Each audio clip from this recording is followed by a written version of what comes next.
6'8", 238 pounds, and upper 90s fastball that could make even national-level prospects look helpless at the plate.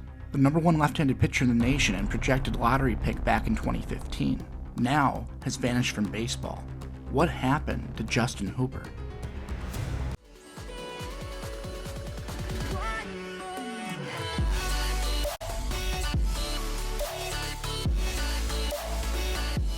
Hey guys, this is Brett with Baseball Prospect Analysis, and it's great to finally be back making content again. I'm excited to cover the upcoming 2024 draft as well as continue making what happened videos going into the near future.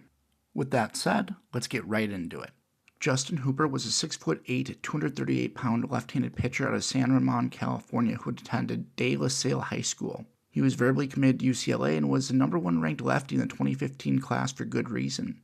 Physically, he checks all boxes for a pitcher of his height, boasting long levers and a high waist with still room to fill out. Mechanically, he had shown to be very repeatable with excellent balance, and he used his length well to get downhill. This was all very impressive considering he had only used medium effort to reach premium velocity with his compact arm slot. Fastball-wise, he was at the top of the class, routinely sitting in the upper 90s with excellent deception. This was clearly his meal ticket, as he'd been able to get national-level hitters to chase consistently when he was out of the zone. His breaking ball of choice was a sharp near 12-6 curveball with a late break sitting in the upper 70s. The pitch got a good amount of chasers, but a hard slider would have most likely fit his arsenal better. Finally, his changeup was still fairly raw, but was thrown in the low 80s with good arm speed. Like most high school prospects, it was a pitch that needed to be developed over time to complement his already dominant fastball. Overall, Justin Hooper was one of the top lefties available in the 2015 draft. His lack of command at times led some to believe he had reliever risk, but even when he struggled commanding, he had been able to get all the national-level prospects to chase. Justin's ceiling was extremely high, with the potential to develop into an MLB ace that featured triple-digit fastballs with plus movement and an above-average 12-6 hammer. His floor was more up for debate. He could stick as a starter and struggle to command his dynamic arsenal, leading to a low-end minor league starter, or he could transition into a mid-tier two-pitch reliever that primarily lived off his fastball. Think of like a lower-end Josh Hader. The good news was his mechanics were fairly repeatable, which led scouts to believe his command issues would be pretty easy to overcome in the near future. Approaching the 2015 MLB draft, Justin struggled somewhat on the summer circuit. This was mostly due to his recent struggle to find a consistent release point. His former top 10 pick projection had dropped to late first round, potential second round odds. Due to his drop in draft stock and his hard commitment to UCLA, Hooper tweeted out in June that he would be opting out of the 2015 MLB draft. To some, this would be looked at as quite a confusing move. However, signing bonus-wise, it made some sense. The first overall pick in 2015, Dansby Swanson, was signed for $6.5 million, where the late first round and early second round picks mostly signed for less than a third of that. If Justin could prove himself at UCLA over the next couple of years, he'd be locked in as a lottery pick his junior year. Despite Hooper opting out of the draft, the Brewers took a shot in the dark by drafting him in the 25th round to still give him the option. Of course, Justin still declined to sign and prepared for his move to Los Angeles. The transition to college ball would unfortunately be problematic for Justin. His freshman year, he clearly struggled with control of his whole arsenal, appearing 14 times with one start, posting an 18 ERA. In 8 innings pitched, he gave up a total of 19 free bases and struck out 9. The one silver lining was that he only gave up 6 hits. Though not incredibly impressive, there is still an argument to be made that if he could keep his walks to a minimum, his pure stuff could still play at the next level. Heading into the 2017 season, the UCLA coaching staff and Justin decided to make a change in his approach on the mound. In order to improve his command, they insisted he stay within himself more and tone down the velocity. This resulted in Justin sitting in the upper 80s, low 90s with his fastball and dropped his off-speed a few ticks as well. The concept proved to be fairly effective. He would finish the 2017 season with a 1-1 record with a 3.69 ERA over 46 innings pitched.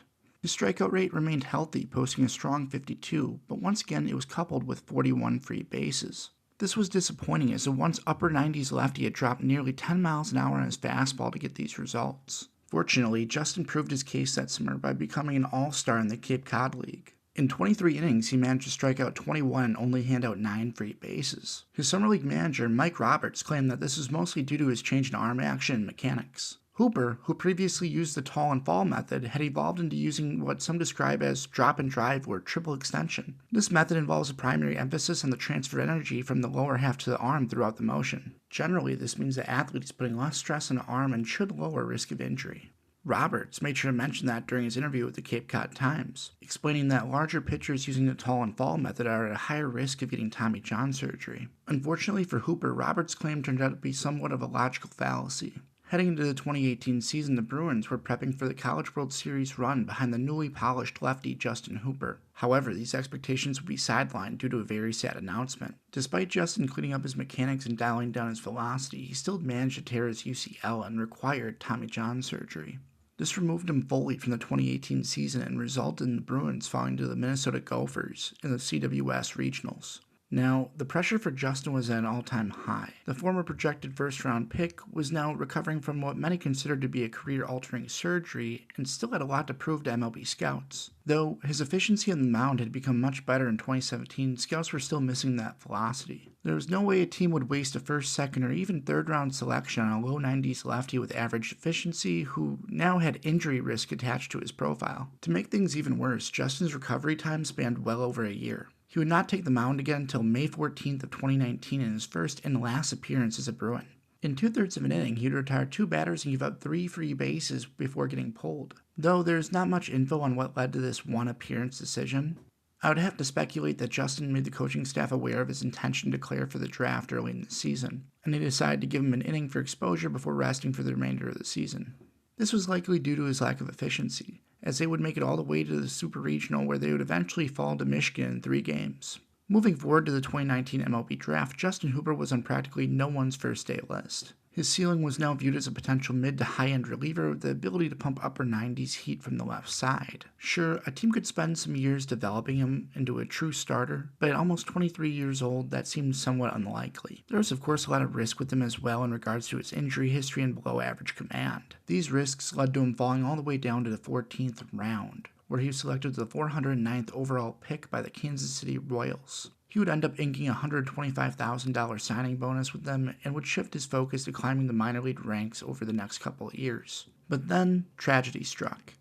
On July 2nd of 2020, the MLB announced that it would be canceling the 2020 minor league season. To make matters even worse, word got out that many teams were trimming their minor league rosters down due to clubs losing their affiliation with Major League orgs. Hooper would end up being one of those victims as he was released by the Royals on October 20th of 2020. Over the next few years, he'd be listed as a free agent, but was never signed or given the chance to throw one pitch in a professional baseball game. With little to no information on him after his release, I'd have to assume he called it a career and hung up the cleats, which is a bit disappointing to say the least. So now we're at the point in the video where I give my perspective on things. First, I'd like to point out that it's extremely easy for us to say he should have declared for the draft right out of high school, as he would have been at least a high second round selection. But we have foresight and that is simply not fair. With that said, my general recommendation for anyone selected in the first or second round is always to take the money. College is guaranteed. You can always go back to college. You aren't guaranteed $1 million to throw a baseball every year. The only exception would be someone like Jack Leiter, where the money really wouldn't be life-changing. Secondly, I believe the strategy to make him drop velocity to gain control was detrimental. When you have a meal ticket, you don't devalue it to improve your other assets. You need to work with that meal ticket to make it work. In other words, he should have aimed to touch triple digits on the mound and develop his secondary pitches to be more reliable first pitch strikes. Sure, it would have been considered pitching backwards, but it would have made him more valuable in the draft and potentially a high-end closer or reliever in college. It's sad to say this, but there are a lot of lefties in college, JUCO, and even high school that can sit at 90 to 92 with average command. By limiting his natural high velo, they tanked his draft stock before his injury at UCLA. Then of course the 2020 season was cancelled by no fault of Justin's and just happened to be the final nail in the coffin for his career. It's unfortunate that there is no info out there about his life after baseball, but I truly hope he's doing well with whatever business he is pursuing in life. Well, that's about it for today, guys. I hope all of you are enjoying your 2024 so far, and as always, leave a comment on the next prospect you'd like me to cover, and I'll add it to the list. Make sure to like, comment, and subscribe for more content, and have a great rest of your day.